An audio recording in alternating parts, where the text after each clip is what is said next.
Ga wasu shahararrun fina-finan Indiyan Hausa na musamman daga kamfanin Sultan, Goron Sallah, na gaba kuma Bakin Mulki, sai kuma Mai Laya, sannan da akwai Lusufa, ga kuma Karaji.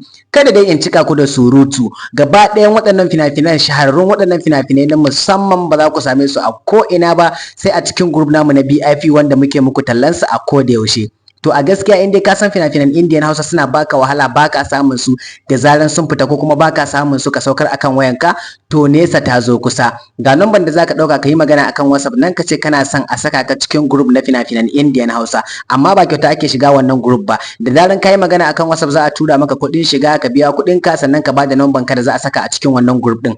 Yanzu haka da a ce kana cikin group namu, daga gefen waɗannan fastocin da na jera muku za ka ga duk sunan fina-finan ga sunan a jere, kowanne da sunansa da megansa da kibiyansa. Da a ce da ka dangwala wannan kibiyan za ka ga kibiyan ya juya fim ya sauka akan wayarka, za ka iya zuwa ka kalle shi kuma za ka tura ma duk wanda kake so ka tura ma.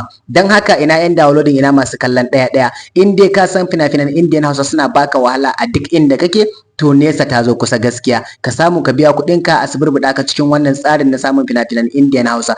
Duk fim ɗin da kake so da zaran ya fita zaka same su yanzu haka a cikin wannan group ɗin. Sannan duk waɗanda suka fita bayan ma baka kalle su ba, da wanda kaga talla, da wanda baka gani ba, da wanda ka sani, da wanda baka sani ba, duk zaka same su yanzu haka a cikin wannan group ɗin. Dan haka kai dai kawai san kame wannan number ka yi magana bisa WhatsApp, za a gaya maka kuɗin shiga, ka biya kuɗinka sannan a san kama number ka a ciki. Kuma a ko ina kake, a kowace ƙasa kake, karka damu, kawai ka yi magana da number nan za a karɓi kuɗinka a saka ka cikin wannan tsarin. Sannan kuma ba iya waɗannan fina-finan da nake muku tallan su ba, kowane kamfanin fassara fim za ka samu fina-finan a cikin group namu yanzu haka, kama daga Algaita, Sultan, Yusuf, Zamani, Al Hussein, Mega, Dilo, Fikira, duk wani kamfani da ka san yana fassara fina-finan Indian Hausa, to muddin ka biya kuɗinka ka shiga wannan group ɗin namu za ka samu waɗannan fina-finan yanzu haka.